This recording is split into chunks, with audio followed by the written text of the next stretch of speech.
Hi friends, কেমন আছো তোমরা সবাই? অনেক দিন পর তোমাদের সাথে একটা ভিডিও শেয়ার করতে যাচ্ছি।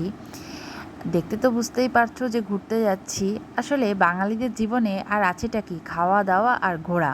আর ঘোরার কথা শুনলে আমার তো এমনিতেই মন আনন্দে ভরে ওঠে। তাই সকাল সকাল রেডি হয়ে বেরিয়ে পড়েছিলাম। আর কোথায় যাচ্ছি, কেন যাচ্ছি, সবটাই থাকছে আজ ভিডিওতে। তাই ভিডিওটা স্কিপ না করে দেখতে থাকো আর সাথে থাকো। তো প্রচুর বৃষ্টি হচ্ছিল সকাল থেকে, যাওয়াটা হবে কিনা আদৌ কিছু ঠিক ছিল না, তাও মনস্থির করে বৃষ্টিকে উপেক্ষা করে বেরিয়ে পড়েছি, কারণ এরকম একটা ওয়েদার কিন্তু মিস করতেও ভালো লাগে না। তাই বেশি কিছু চিন্তা না করেই বেরিয়ে পড়েছি। আর আমরা গন্তব্যস্থলে পৌঁছেই গেছি। প্রথমেই এসে ভোলে বাবার দর্শন হয়ে গেল।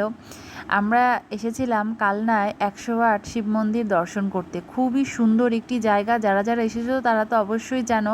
আমার প্রথমবার আসা, আমার খুব ভালো লেগেছে। আমার মেয়ে প্রতিটা শিব মন্দির মানে ঘুরে ঘুরে দর্শন করেছে। এইটুকু মানুষ হলে কি হবে। আর প্রচুর বৃষ্টি হয়েছিল, সেই জন্য ভিড়টাও অনেক কম ছিল।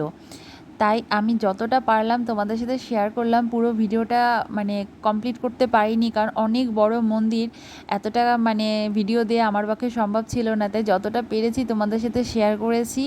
যারা যারা আসতে চাও অবশ্যই আসতে পারো। তারপর বেরিয়ে আমরা ভোগের প্রসাদ পেয়ে গেছিলাম। ফেরার পথে কিন্তু আমরা একদমই বৃষ্টি পাইনি, তাই আমি চেক করছিলাম বৃষ্টি পড়ছে কিনা।